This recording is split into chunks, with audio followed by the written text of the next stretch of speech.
네, 안녕하세요. 소개받은 서울대학교 통일평화연구원에 재직하고 있는 백지훈이라고 합니다.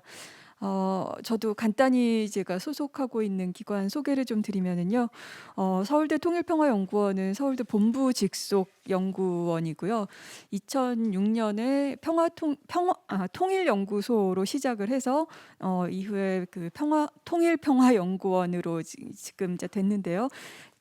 지금 저도 말하다가 헷갈렸는데 많은 분들이 저희 연구원 이름을 잘 이렇게 기억을 못 하세요. 다 평화통일연구소라고 이렇게 기억을 많이 하시는데, 저희가 통일평화연구원이라고 이제 이름을 짓게 된 데는 그러니까 평화와 통일이 다 중요하지만 궁극적으로 통일도 평화로 가는 길이다라고 하는, 그 평화가 더 높은 곳에 있다라고 하는 그 의미를 담아서 평화를 더 뒤에다 붙이는 그렇게 이름을 지었는데 기억은 잘 못하시는 것 같습니다. 네, 그래서 오늘 이렇게 굉장히 뜻깊은 자리에 이렇게 그러니까 초대받아서 굉장히 기쁘게 생각하고요. 우리 조성택 위원님 발제 굉장히 잘 들었고, 또 각 분야에서 이 실무와 행정과 이렇게 실천을 담당하시는 여러 선생님들의 그 굉장히 뜻깊은 지혜로운 말씀을 잘 들었습니다.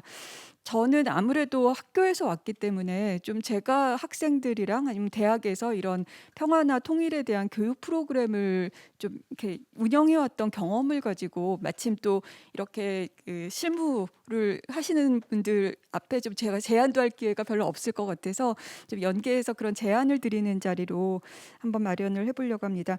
크게 세 가지로 이렇게 좀 토론을 하려고 하는데요. 첫 번째는 이제 과연 대학 교육과 지자체가 어떻게 협력을 할 수 있는가가 하나고, 두 번째는 DMZ 평화관광 쪽이랑 이 교육 인프라를 좀 고민을 해봤었는데 그 문제에 대해서 좀 제안을 드리고요.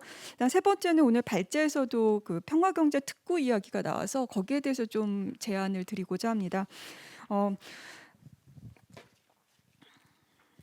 이 대학 교육과 지자체 협력이라는 게 사실 굉장히 어려운데요. 간단하게 우선 좀 저희가 했던 경험을 좀 소개를 하나 드리고자 하는데, 저희가 2015년부터 17년까지 서울대, 김일성 종합대, 연변대 이렇게 그 컨퍼런스를 했었어요. 공동 학술회의를. 당연히 직접 교류를 하기가 어렵기 때문에 이제 연변대학교 조선반도 연구원을 중간에 매개로 해서 그렇게 세 학교가 이제 교류를 했었고요.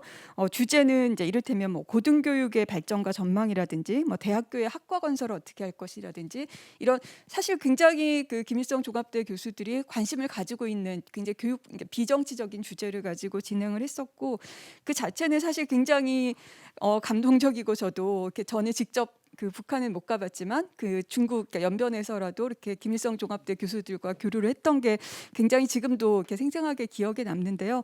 그런데 정말 어려운, 그러니까 대학이 어쨌든 직접 대학과 교류를 한다는 것은 너무나 어려운 것이고 결국 지속되지 못했고요.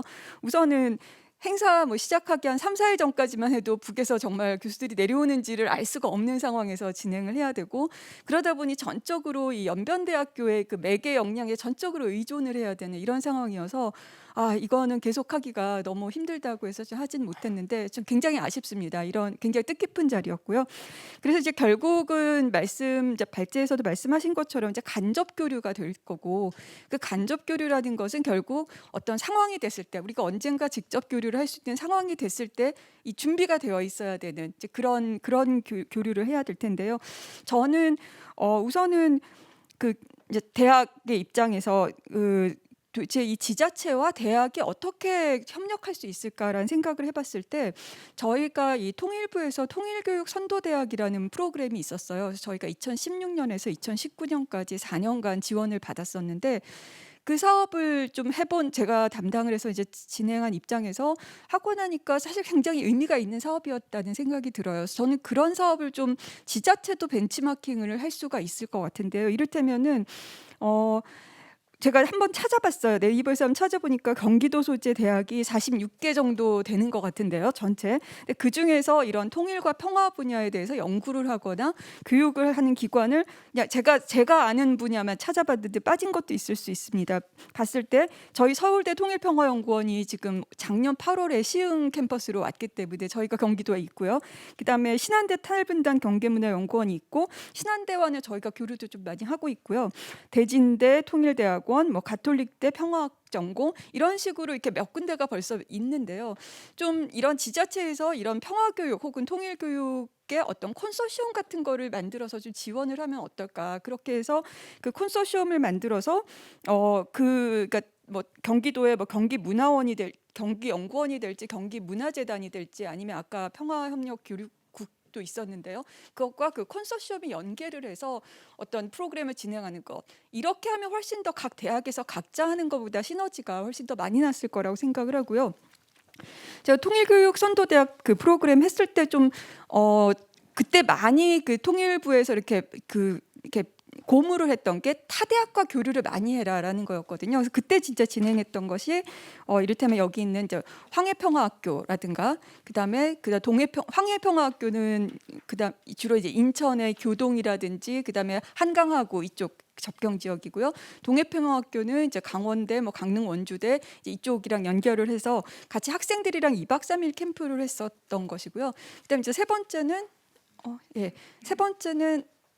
이 한 유럽 대학생 평화 캠프라고 해서 저희 서울대 통일평화연구원이 이제 한국 쪽의 주관 기관이고 유럽 쪽은 베를린 자유대 한국학과가 주관 기관이 돼서 각 한국 쪽에서 한 대여섯 개 대학, 그다음 유럽에서 한 서너 개 대학이 같이 모여서 한 43명의 학생이 6박 7일간 제주도에서 평화 교육을 했던 프로그램이에요. 그래서 이 세 가지 좀 경험들을 이렇게 좀 종합해서 봤을 때 우선 이런 컨소시엄이 굉장히 좋은 것은 뭐냐면 학생들이 일단 전공 학과의 틀을 넘어서서 평화통일교육을 한다는 게 굉장히 다르다라는 것이고요. 그리고 타 학교 학생들, 특히 외국 학생들과 이렇게 결합을 해서 조배 활동도 하고 6박 7일이면은 같이 생활을 하는 것이거든요. 근데 그러면서 전혀 다른 관점 속에서 이 평화 통일을 논의한다고 하는 게 굉장히 이제 자극이 되고요.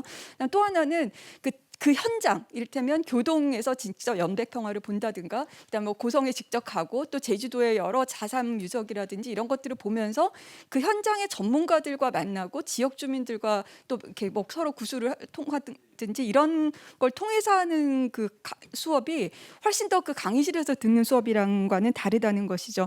그래서 이런 컨소시엄을 통해서 각 현장을 직접 밟으면서 또 다른 관점에서 평화 통일을 논의할 수 있게 하는 이런 것들이 지속적으로 되는 어떤 이런 방법은 충분히 지자체와 대학이 같이 할 수 있지 않을까라는 생각이 들고요. 그다음에 지금 현재 저희가 하고 있는 것들이 지금 아카데미 프로그램은 저희가 거의 통일아카데미는 올해가 20기째고 평화아카데미는 9기째고 저희가 시흥으로 와서 또 시흥시랑 같이 지금 그 시흥 시민을 대상으로 하는 평화학교를 좀 진행을 하고 있어요. 그래서 이런 여러 가지 활동들도 하고 있고요.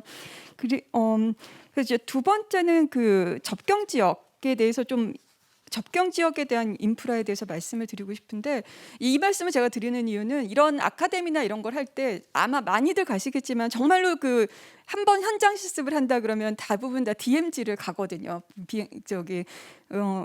버스 이제 1박 2일 뭐 혹은 하루 당일로 대절해서 이걸 가는데 여기를 가면서 정말로 이렇게 부족하다는 생각이 많이 들어요. 그래서 많이 드는 게 뭐냐면 우선은 좀 일단 이거부터 보고 싶은데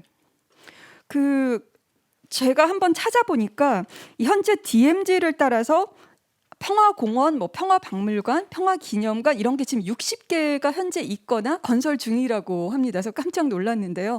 가보면 그 건물이 굉장히 평화공원이나 건물이 굉장히 크고 막 이렇게 건물 엄청나게 굉장한데 정작 안에 들어가면 내용이 너무 없고 결국 그 철조망 넘어서 저쪽에 DMZ 쪽을 보는 것 자체는 굉장히 의미가 있지만 그 안에 교육 콘텐츠가 너무 적다.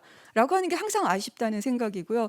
그다음에 저희가 이제 그 제주도에서 6박 7일간 했을 때 그때 경험이 되게 좋았던 게 뭐냐면 그 제주 다크 투어라고 하는 그러니까 비영리 재단, 그러니까 시민 활동가이면서 그 또 제주 평화연구원의 어떤 그 전문 인력들과도 결합을 해서 이분들이 여행사처럼 다 이렇게 정말 전체를 다 배치를 해 주는 거예요. 근데 그게 저희 너무너무 좋았어요. 그러니까 단순히 그냥 업체, 사업 업체가 아니라 이 이제 활동을 하시는 분들이 실제로 다 이렇게 자리를 마련하다 보니까 각각의 그 활동들이나 저희가 다 그리고 갈 때마다 현장에 활동하시는 분들과도 연결을 해 주시고 이런 교육 프로그램이 너무나 알찼는데 왜 우리가 그 DMZ는 그렇게 많이 가는데 거기는 그런 게 없을까? 사설 업체를 통해서 하니까 우선 비용도 바가지가 너무 심하고 그다음에 이제 그냥 가서 하루 가서 그냥 한번 철새 보고 철조망 보고 오는 거.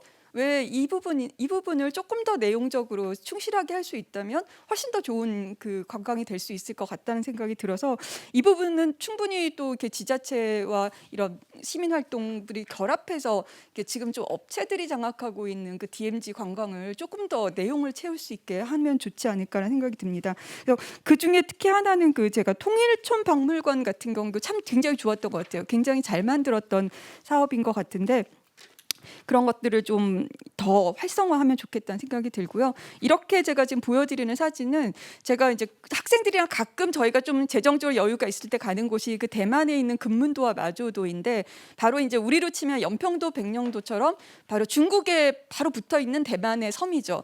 그래서 이 여기는 20년간 58년부터 70년까지 20년간 포격을 했기 때문에 이런 군사 시설이 굉장히 많이 있어요. 근데 이런 군사 시설을 그러니까 큰 건물을 짓지 않고 이런 큰 군사 시설들을 그대로 그 자리에 남겨서 이렇게 어떤 상징물로 평화의 상징물로 만들고 지금 여기 보여드리는 게 다 확성기거든요. 그 서로 선전전 하느라고 확성기를 엄청나게 큰 걸 만들어놨는데 이 확성기를 그대로 놔둬서 그것이 하나의 이제 평화의 상징물로 만들고 거기 학생들이 교육을 하러 가고 이런 형태가 저는 더 좋지 않을까. 저는 나중에 저희 DMZ나 이제 이런 것들이 좀 환경이 좋아져도 초소나 이런 확성기나 이런 거 없애지 말고 건물을 짓지 말고 그 자체를 하나의 교육의 장소로 만드는 좀 이런 게 필요할 것 같고요.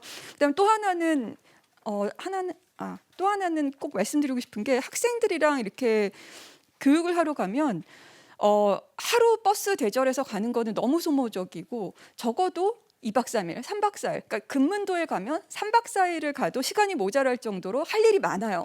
거의 주민들과 교류하고 갈 곳도 굉장히 많고 근데 DMZ는 가면 하루 이틀을 있기가 프로그램을 짜기가 어렵거든요. 근데 그게 단순히 뭐 이렇게 보고 오는 것이 아니라 여러 거기 살고 있는 분들과 교류를 할 수 있고 그 안에 작지만 이렇게 알찬 박물관이나 여러 장소들이 많다면 얼마든지 그 코스를 3박 4일 이렇게 짤 수 있고 그다음에 또 이제 숙박이죠. 지금 제가 보여드리는 곳이 금문도의 이 폐가들을 그 주민들이 시민활동이랑 또 전문가들이랑 결합을 해서 폐가를 이렇게 그 민박을 할 수 있게 다 개조를 했어요. 그래서 저희도 가면 여기서 굉장히 값싸게 주민들의 민가에서 이렇게 숙박을 하고 오는데 이런 방법도 이제 꼭 호텔을 짓거나 이렇지 않아도 이런 방법들이 있다는 생각이 듭니다. 그래서 이 단순히 이게 막 공부를 막 너무 열심히 하러 갔다 온다 이것도 있지만 또 가서 힐링도 되고 또 새로운 문화적인 체험도 하고 여러 가지 다양하게 할 수 있는 좀 교육 프로그램이 경기 북부 지역에 있으면 좋겠다는 생각이 들고요. 마지막으로 이 평화 경제 특구 얘기를 좀 하셔서 저도 조금 네. 그 우선은 좀 발상을 그러니까 평화 경제라고 할 때 물론 저는 경제 전문가가 아니어서 경제는 더 많은 분들이 하시겠지만 우선 평화에 좀 더 많이 좀 고민을 하시면 저는 경제적인 효과, 특히 관광의 효과는 좀 따라서 오지 않을까 이런 생각이 들고요. 역시 그러기 위해서는 단순히 경제적인 이익보다 그 지역의 어떤 냉전이라든지 어떤 그 우리로 치면 결국 한국 전쟁이라는 것도 있었고요. 그 미시사와 결합을 해서 그 스토리가 많이 생겨나게 스토리를 많이 발굴하는 게 정말 필요하다 해서 제가 금문도 얘기 다시 한번 드리면 여기는 굉장히 평화 경제가 좀 성공한 곳이죠. 왜냐하면은 이 금문도는 몰라도 금문 고량주는 아마 거의 다 아실 정도로 여기가 이제 거의 20년간 군사 시설이었기 때문에 이 군인들을 위한 이 고량주 산업이 굉장히 발달을 해서 지금도 대만에서 유일하게 완전히 재정을 자립하고 남아서 그 중앙 정부에 돈을 내는 현이 바로 금문도예요. 그래서 그리고 이제 주민들에게도 사실 1년에 3번 이 금문 고량주를 배당을 해서 그 수입을 이렇게 나눌 정도로 굉장히 경제적으로 성공한 곳인데, 이게 단순히 술을 잘 만든다가 아니라 이 안에 가면 이 술이 만들어지는 어떤 역사, 냉전의 역사들이 너무나 재미나게 잘 꾸며져 있어요. 그래서 이런 것들이 굉장히 좋았던 것 같고, 그다음에 또 하나는 요즘 한국의 텔레비에도 나오지만 20년간 중국과 포격전을 했기 때문에 포탄들이 엄청나게 많이 있어서 이 포탄을 가지고 이제 칼을 만드는, 지금 굉장히 유명한 이 마에스트로라고 하는 이 칼 공장이 있죠. 그래서 그 안에 관광객들이 굉장히 많이 가고 있고요. 이런 거라든지, 그다음에 또 하나는 굉장히 발상인데 제가 지금 보여드리는 게 이게 찻집이에요. 옛날 폐가를 이제 찻집으로 만들었는데 이렇게 붙여놨어요. 마오쩌둥 밀크티 이렇게 만들어놨어요. 그러니까 물론 이제 대만과 중국은 우리랑 북한과는 좀 다르긴 하지만 그래도 지금도 대만과 중국 사이에 좀 언제 전쟁이 일어날지 모르고 이런 상황인데, 여기는 아예 딱 이렇게 마오쩌둥을 붙여놓고 핑크빛으로 붙여놓고 낭만적인 밀크티, 이렇게 굉장히 냉전에 대해서 우리가 생각하고 있는 감각을 완전히 뒤집어서 사고하는 이런 것도 참 파격적이지만 되게 재밌었다는 생각이 들고요. 그다음에 마지막으로 또 한 가지 좀 드리고 싶은 말씀은, 아까 되게 중요한 말씀을 하신 것 같아요. 그러니까 그 남북 교류를 하기 위해서는 이 북한에 어쨌든 좀 자력을 키워줘야 된다, 이 얘기도 하셨고, 그다음에 또 지금 3만 명의 탈북자 중에 저희 지금 경기도에 1만 1천 명이 있다고 말씀을 하셨는데, 최근에 이제 독일 연구하시는 분들에게 지금 배워왔던 게 뭐냐면 이 오스탈기라는 게 있어요. 지금 뭐냐면은 이 오스트라는 거, 이제 독일의 동독 출신 사람들을 이제 오스트라고 부르죠. 그래서 오스탈기 하면 그 동독에 대한 노스텔지어, 동독 향수라고 하는 것인데, 이를테면은 동서독이 통일하고 나서 억지로 동독 사람들을 서독에 통합하려고 하니까 오히려 갈등이 일어났다는 것이죠. 그런데 그게 아니라 동독 사람들이 이런 오스탈기 문화 향수를 통해서 자기 동독에 대한 어떤 문화적 자부심을 막 갖게 되니까 오히려 동서독 통합이 더 잘 일어나더라라는 것이거든요. 그러니까 다시 말해서 통합했다고 해서 동독의 것을 무조건 잊거나 다 폐기하는 것이 아니라 동독의 문화를 계속해서 살려주는 이런 운동을 한다는 것이죠. 그래서 지금 보시면 이 화면이 베를린의 동독박물관이 있어요. 그래서 이 안에 가보면 동독인의 삶과 역사와 이런 것들을 다 볼 수 있게 하고, 굉장히 그 평가가 좋은 유럽의 박물관으로 관광적인 효과도 굉장히 많이 누리고 있고요. 그러면은 좀 저희도 생각을 해보면 경기도에 11,000명의 탈북자가 있고 또 이런 남북 교류를 한다고 생각할 때 무조건 직접적으로 뭘 주고받는 것보다 여기에 뭐 이를테면 북한의 아까 사리원 얘기도 하셨는데 어떤 지방에 박물관을 만들고 그곳의 역사를 우리가 더 발굴해서 그것을 같이 보존한다는 어떤 그런 느낌, 그리고 그 사람들이 또 자부심도 갖게 하고 이러면서 사람들이 또 모여들게 하고 이런 발상을 또 해볼 수 있지 않을까라는 생각이 들고요. 그다음에 마지막으로 드는 예는 이건 중국의 핑탄 종합 실험구인데요. 이 지도 보시면 알겠지만 바로 이제 대만과 그 중국의 복건성, 그러니까 푸젠성 그 지방의 가장 단거리로 가까운 곳인데, 예전에는 그래서 이 핑탄이 군사적으로 굉장히 중요한 곳이었죠. 민간인이 아예 들어가지 못하는 곳이었는데, 여기를 지금 종합 실험구로 만들어서 그 푸젠성과 그다음에 대만이 이제 협력할 수 있고, 대만 사람들이 이곳에 많이 와서 살 수 있도록 이렇게 지금 여러 가지 유인 정책을 하는데, 그 중에서도 굉장히 중요한 게 뭐냐면 대만 청년 창업센터 같은 걸 만들어서 대만 청년들이 여기 와서 창업을 할 수 있게 지원을 해준다거나 이런 것들인데요. 그러니까 저희도 뭐 앞으로 평화경제특구를 만든다고 하면 이제 북한 청년들의 어떤 창업 문제라든지 이런 것들을 좀 더 적극적으로 생각해 볼 수 있을 것 같습니다. 네, 시간을 너무 오래 써서 일단 여기까지 해서 그 평화경제특구라는 것이 경제도 물론 중요하지만 사회통합, 그다음에 문화통합도 같이 생각할 수 있는 그런 컨셉으로 가면 더 좋지 않을까라고 생각합니다. 네, 이상으로 마치겠습니다.